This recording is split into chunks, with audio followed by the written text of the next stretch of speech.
సమాజంలో మేధావులు చాలా ప్రభావితం చేస్తారు సార్. అక్కడి వరకు ఎన్నో లాభాలు ఉన్నాయి. కానీ ఒక మాట చెప్పండి సార్, మేధావి మౌనంగా ఉంటే జరిగేటువంటి ప్రమాదాలు ఎట్లా ఉంటాయి? మేధావులు మౌనంగా ఉంటే సమాజం సంక్షోభంలోకి వెళ్తుంది. సమాజంలో ఉండే వివిధ రకాల బాధిత సమూహాలన్నీ కూడా నిరాశకు లోనవుతాయి, నిర్వీర్యమైపోతాయి.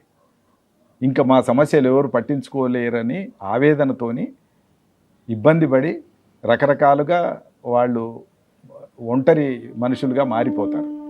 కొంతమంది అయితే జీవితం నుంచి తప్పుకునేటటువంటి పరిస్థితి కూడా వస్తుంది. ఈ పరిస్థితులు రాకుండా కాపాడవలసినటువంటి ఒక బాధ్యత, మేల్కొల్పవలసినటువంటి బాధ్యత మేధావులకు ఉంటుంది. మేధావులకు ఇటు ప్రజలు అవసరం, అటు ప్రభుత్వం అవసరం, ఇటు బాధిత సమూహాలు కూడా అవసరం. వీటందరి తరఫున మాట్లాడవలసినటువంటి ఒక బాధ్యత మేధావులకు ఉంటుంది. కనుక మేధావులు తప్పనిసరిగా మాట్లాడాలి, మాట్లాడతారు.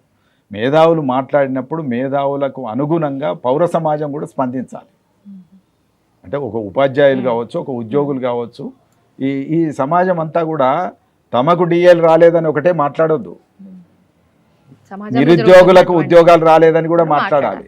రైతులకు గిట్టుబాటు ధర రాలేదని కూడా మాట్లాడాలి. ఎవరు మాట్లాడాలి? ఉద్యోగులు మాట్లాడాలి. ఉద్యోగులు చైతన్యవంతమైనటువంటి ఒక సమూహం, సెక్షన్, ఆ ఎడ్యుకేటెడ్ సెక్షన్, ఆ నిత్య చైతన్యశీలి అయినటువంటి ఉద్యోగ వర్గం ఇవాళ వాళ్ళ సమస్యల గురించే కాకుండా ఇవాళ సమాజంలో ఉండేటటువంటి బాధిత సమూహాలందరి వైపు నుంచి మాట్లాడాలి. రైతుల సమస్యలు మాట్లాడాలి, నిరుద్యోగుల సమస్యలు మాట్లాడాలి, స్త్రీల సమస్యలు మాట్లాడాలి. లేదా అస్పృశ్యత అనేటువంటిది కూడా కొనసాగుతుంది, డ్రగ్ అనేది కొనసాగుతుంది, రకరకాల మత కల్లోలాలు పెట్టేటటువంటి ప్రయత్నాలు కూడా జరుగుతున్నాయి. వీటన్నిటి గురించి మాట్లాడవలసినటువంటి బాధ్యత మనది ఉంటుంది. ఇది మేధావులది. వీటికి స్పందించవలసినటువంటి అవసరం కూడా పౌర సమాజానికి ఉంటుంది. ఆ పౌర సమాజం కనుక గట్టిగా నిలబడితే బాధిత సమూహం కూడా కలిసి వస్తుంది. ముగ్గురు కలిపి ఉద్యమాలు చేయవలసినటువంటి అవసరం ఉంది. ఈ ముగ్గురు కలిసి ప్రభుత్వాల్ని హెచ్చరించి, ప్రభుత్వాన్ని సక్రమ మార్గంలో పెట్టి సమస్యల యొక్క పరిష్కారం కోసం నిలబడాలి. నిలబడతారు, నిలబడదాం.